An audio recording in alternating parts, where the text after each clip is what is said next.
आपको पता है कि ऐसे नंबर्स, वर्ड्स और सेंटेंसेस भी होते हैं जिन्हें उल्टा या सीधा पढ़ने पर उन्हें कोई फर्क नहीं पड़ता। यस गाइस, इस तरह के सेंटेंसेस, वर्ड्स और नंबर्स को क्या कहा जाता है, आइए मैं आपको बताता हूँ। अगर मैं एक ऐसे सेंटेंस की बात करूं जिसे रिवर्स करने के बाद भी वही सेंटेंस बने, तो हम ऐसे सेंटेंसेस को क्या कहते हैं? जैसे कि मैं कहूं वॉज इट अ कार और अ कैट आई सॉ।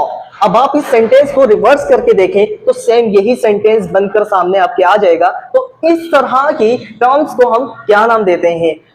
यानी मैं बात कर रहा हूं पैलिंड्रोम के बारे में। पैलिंड्रोम यानी कि ऐसे सेंटेंसेस, ऐसे वर्ड या नंबर्स जिन्हें हम रिवर्स करें, यानी कि उनके पीछे से भी हम पढ़ें तो सेम वैसे ही पढ़ा जाए जैसे आगे से पढ़ा जा रहा है। जैसे सिविक, रेडर, लेवल, मैडम, इन तमाम वर्ड्स को आप रिवर्स भी करेंगे तब भी ये यही वर्ड सेम बनकर सामने आ जाएगा। तो इसे हम कहेंगे पैलिंड्रोम। नंबर्स जैसे 1 to 1, 1 to 1, 1 to 3 to 1। Sentences जैसे नर्सेज रन, आप इसे रिवर्स करेंगे तो यही सेंटेंस बन जाएगा नर्सेज रन। और सेकंड सेंटेंस जैसे वॉज इट अ कार और अ कैट आई सॉ, आप इसे रिवर्स करें, उल्टा करेंगे तब भी ये यही सेंटेंस आपके सामने बनकर आ जाएगा।